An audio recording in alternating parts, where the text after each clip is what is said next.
Hello students, RRB group D and NTPC examination లో quantitative aptitude కి సంబంధించి previous year question చూద్దాం. A train running at 66 km/h crosses another train 300 meter in length running at 30 km/h in a parallel line in the same direction in 50 seconds. Find the length of the first train. So రెండు trains ఒకదాన్ని దాటుకొని ఇంకోటి వెళ్తున్నాయి, same direction లో వెళ్తున్నాయి.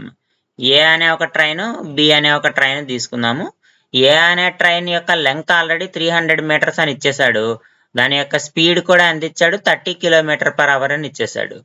So B అనేటువంటి train యొక్క speed కూడా ఇచ్చాడు, 66 km/h అని చెప్పి ఇచ్చేసాడు. అయితే ఈ ట్రైన్ యొక్క లెంగ్త్ ఎంత అని అడుగుతున్నాడు అమ్మ. ఈ ట్రైన్ యొక్క లెంగ్త్ ని ఎక్స్ అనుకుందాము. ఎప్పుడైతే రెండు ఒకదానితో ఒకటి క్రాస్ అయినాయో ఎక్స్ ప్లస్ మనకి 300 అవుతుంది total length. X plus 300 by time ఎంత, 50 సెకండ్స్. సో ఈ స్పీడ్ దేనికి సమానం అవుతుందంటే రిలేటివ్ స్పీడ్కి సమానం అవుతుంది.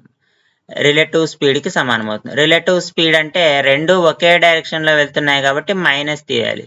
అంటే 66లోంచి మనం 30 తీసేయాలి. అదేవిధంగా ఇది km/h ఉంది, వాడు మీటర్స్లో అడిగాడు కాబట్టి కిలోమీటర్ పవర్ ఉన్నదాన్ని 5/18తో మల్టిప్లై చేయాలి. ఇక్కడ 36 × 5/18 వస్తుంది.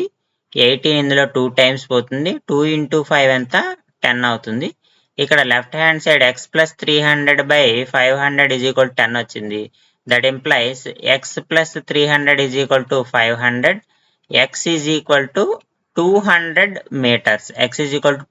meters. That is option B is the correct answer.